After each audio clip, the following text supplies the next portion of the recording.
Halo semua, selamat pagi, siang, sore, malam. Kembali lagi di channel My Studio Akustik, di mana kita akan membahas akustik ruang secara lebih mendalam.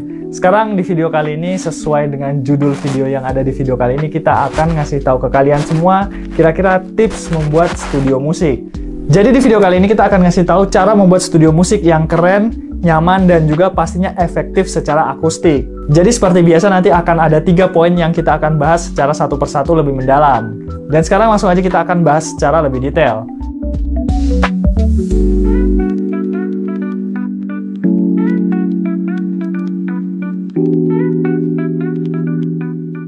Nah, poin yang pertama yaitu kalian harus pilih lokasi dan juga bagian rumah yang tepat dan juga kedap. Nah, jadi poin pertama ini cukup simpel. Jadi ketika kalian ingin buat studio musik di rumah, kira-kira area mana di ruangan kalian itu yang memang dia terhindar dari sumber kebisingan. Nah, sumber kebisingan ini tuh bisa berupa dekat jalan raya ataupun dekat dengan ruang keluarga. Jadi pastikan studio kalian itu terhindar dari area kebisingan tersebut. Nah, kenapa demikian? Karena bisa jadi kalau misalnya ruangan studio kalian itu dekat dengan sumber kebisingan, itu suara di dalam studio itu bisa jadi akan mengganggu ruangan-ruangan yang lainnya. Contohnya ketika studio kalian itu dekat dengan ruang keluarga, otomatis nanti akan mengganggu agenda atau acara di ruang keluarga tersebut. Jadi harus memastikan ruangan kalian itu bagiannya itu terhindar dari sumber kebisingan. Dan itu juga akan bisa efektif karena kalau misalnya kalian lagi ada di studio itu, jadi suara berisiknya itu tidak akan masuk ke studio kalian. Nah, lokasi yang kita sarankan untuk membuat studio musik yaitu adalah lokasi di bagian basement atau di bagian lantai pertama. Nah, kenapa kita merekomendasikan ruangan di bagian basement? Karena simpelnya, kalau misalnya ruangan di basement itu otomatis bunyinya itu dia tidak akan mengenai bagian bawah. Jadi dia akan bunyinya itu langsung mengarah ke bagian tanah. Jadi tidak ada lantai-lantai di bawahnya. Jadi bunyi tidak akan mengganggu di lantai bagian bawah. Dan juga ruangan basement itu biasanya di bagian atasnya itu sudah dilengkapi dengan dak yang cukup keras dan juga solid. Otomatis suara yang ada di ruangan basement atau studio yang ada di basement itu bunyinya tidak akan bocor ke bagian ruangan atasnya. Nah, dan biasanya itu basement itu di bagian dinding sekelilingnya itu juga sudah tertutup dengan tanah. Jadi dia akan ada di bawah tanah. Jadi otomatis tidak perlu effort tambahan untuk membuat sistem insulasi.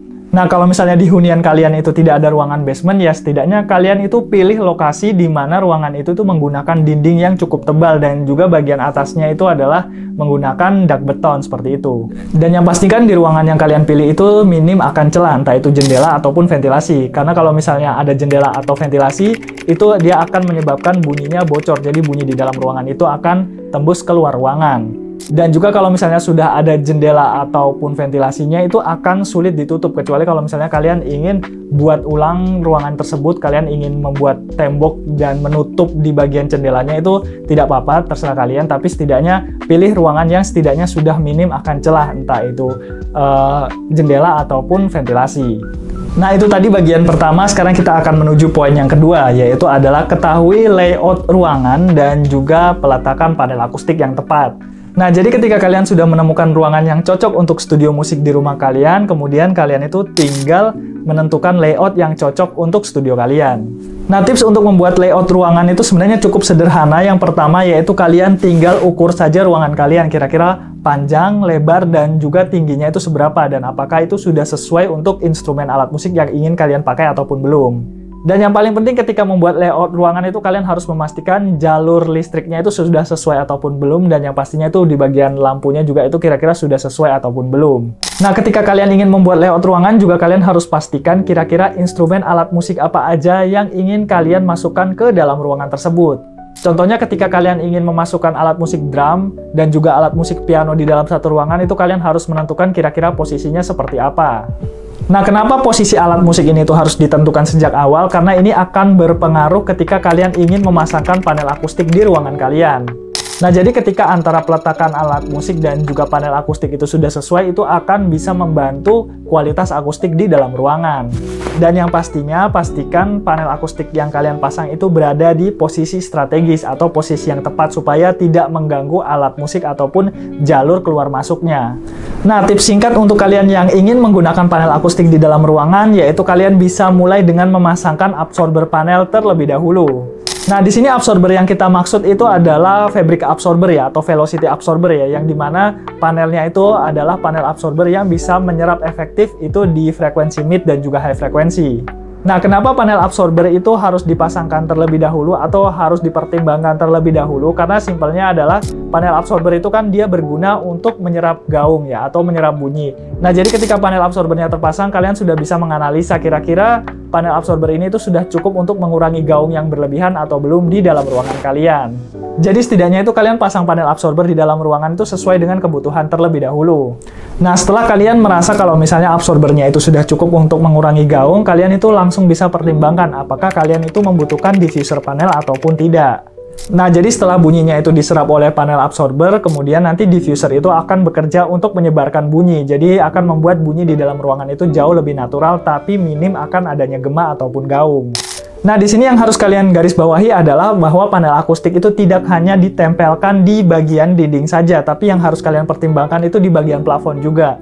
Jadi kalau misalnya di bagian dinding itu sudah ditambahkan panel absorber tapi masih terdengar sedikit gaung, otomatis kalian itu bisa pertimbangkan juga kira-kira memasang panel absorber itu di bagian plafon.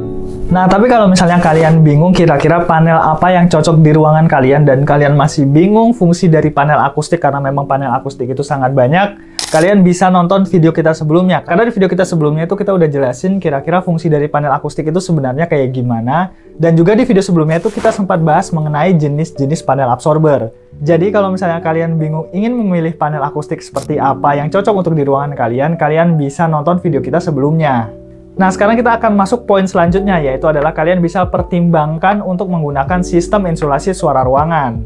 Nah, poin ketiga ini adalah aspek yang sangat penting tapi memang sering terabaikan. Jadi buat kalian yang belum tahu, sistem insulasi suara ruangan itu dia akan berfungsi untuk memblokir jalur keluar masuknya suara. Jadi suara yang ada di dalam studio kalian itu tidak akan menembus keluar ruangan dan begitupun juga sebaliknya. Jadi suara berisik dari luar ruangan itu tidak akan masuk ke studio kalian. Nah, untuk di sistem insulasi ini kalian itu harus menggunakan material-material yang sudah direkomendasikan juga. Di sini kita yang pastinya merekomendasikan rock wool, glass wool, dan juga green wool sebagai material utama untuk sistem insulasi suara ruangan. Nah, yang paling penting adalah sistem insulasi suara ruangan itu tidak hanya terpasang di bagian dinding, tapi juga terpasang di bagian plafon dan juga lantai sesuai dengan kebutuhan ruangan kalian. Jadi kalau misalnya studio kalian itu sudah ada di bagian basement ataupun lantai 1, kalian itu tidak perlu menambahkan sistem insulasi di bagian lantai karena memang bunyinya itu akan langsung masuk ke bagian tanah, jadi tidak akan merambat ke bagian lantai di bawahnya. Tapi kalau misalnya di bagian atasnya itu ada ruangan lainnya dan bunyi di dalam studio kalian itu bocor ke bagian atas ruangannya atau bagian lantai selanjutnya, otomatis kalian bisa pertimbangkan juga untuk membuat sistem insulasi di bagian plafon. Karena bisa jadi sumber bocornya suara itu ada di bagian plafon. Nah, yang pastinya juga ketika ingin membuat sistem insulasi suara ruangan, kalian itu pastikan harus sesuai dengan prinsip kedap suara. Nah, jadi prinsip kedap suara atau prinsip insulasi suara ini tuh kita sudah jelasin di video sebelumnya. Di situ ada beberapa prinsip yang harus kalian ketahui ketika membuat sistem insulasi suara ruangan seperti decoupling dan lain sebagainya. Nah, itu alangkah baiknya kalian tonton dulu video kita sebelumnya karena di situ kita sudah jelasin. Nah, kurang lebih di situ ada 3 poin yang sudah kita bahas. Jadi ketika kalian ingin membuat sistem insulasi suara ruangan itu hasilnya jauh lebih maksimal. Nah, jadi karena pembuatan dari sistem insulasi ini cukup rumit, jadi itu kalian harus benar-benar mempertimbangkan kira-kira material apa yang ingin kalian gunakan dan juga kira-kira perhitungannya seperti apa. Nah, jadi ketika kalian sudah benar-benar memahami mengenai sistem insulasi suara ruangan dan kalian ingin membuat sistem insulasi suara ruangan sendiri di ruangan kalian, kalian itu bisa membuat sistem insulasi yang maksimal. Jadi hasilnya itu akan jauh lebih maksimal karena kalian tidak perlu mencari kesalahan, kemudian kalian bongkar lagi sistem insulasinya, kemudian kalian pasangkan lagi. Jadi alangkah baiknya kalian itu benar-benar mempelajari tentang bagaimana cara membuat sistem insulasi yang baik dan juga benar. Nah, karena memang untuk membuat sistem insulasi itu cukup rumit dan membutuhkan perhitungan dan material tertentu, kalian itu juga bisa gunakan jasa profesional untuk membuat sistem insulasi suara di ruangan kalian itu jauh lebih maksimal. Nah, jadi kalau misalnya kalian ingin konsultasi mengenai sistem insulasi suara ruangan dan ingin berminat untuk membuat sistem insulasi suara ruangan yang profesional, kalian bisa langsung aja hubungi nomor yang ada di deskripsi video ini. Di situ nanti kita akan sertakan nomornya, jadi kalian bisa konsultasi juga secara gratis. Nah, selain itu juga kalau misalnya di bagian studio kalian itu masih menggunakan pintu biasa, kalian tuh bisa gunakan juga pintu akustik. Jadi memang pintu akustik itu menggunakan material-material tertentu dan juga perhitungan tertentu agar dia bisa maksimal dalam memblokir bunyi. Jadi seperti yang kita tahu, salah satu aspek yang membuat bunyi itu keluar ruangan dan juga bunyi dari luar itu masuk ke dalam ruangan itu adalah di bagian celah-celah kecil, terutama di bagian pintu. Itu sebabnya kita sangat sarankan kalau misalnya kalian ingin membuat studio, kalian itu bisa mengutamakan untuk mengganti pintu kalian itu dengan pintu akustik. Nah, selain itu juga kalian bisa utamakan untuk menggunakan sistem double door. Jadi sistem double door ini akan jauh lebih efektif daripada menggunakan sistem yang single door. Jadi sistem double door itu dia akan membuat ruangan kalian itu jauh lebih kedap. Jadi ada pintu di bagian luar dan juga ada pintu di bagian dalam. Kemudian di tengah-tengah pintunya itu akan berguna sebagai celah udara. Jadi dia akan membuat bunyi itu terperangkap di bagian antara pintu luar dan juga pintu bagian dalam. Dan mungkin segitu dulu untuk video kali ini. Jadi itu adalah 3 poin yang mungkin kalian bisa pertimbangkan sebelum kalian itu membuat studio di rumah kalian. Nah, jadi daripada kalian sudah membuat studio musik tapi hasilnya itu kurang maksimal, jadi alangkah baiknya kalian ketahui terlebih dahulu 3 poin tersebut supaya ketika kalian ingin membuat studio musik di ruangan kalian tuh hasilnya jauh lebih maksimal. Dan ya mungkin segitu dulu untuk video kali ini. Jangan lupa like, share, komen, dan juga subscribe. Dan sampai ketemu di video selanjutnya.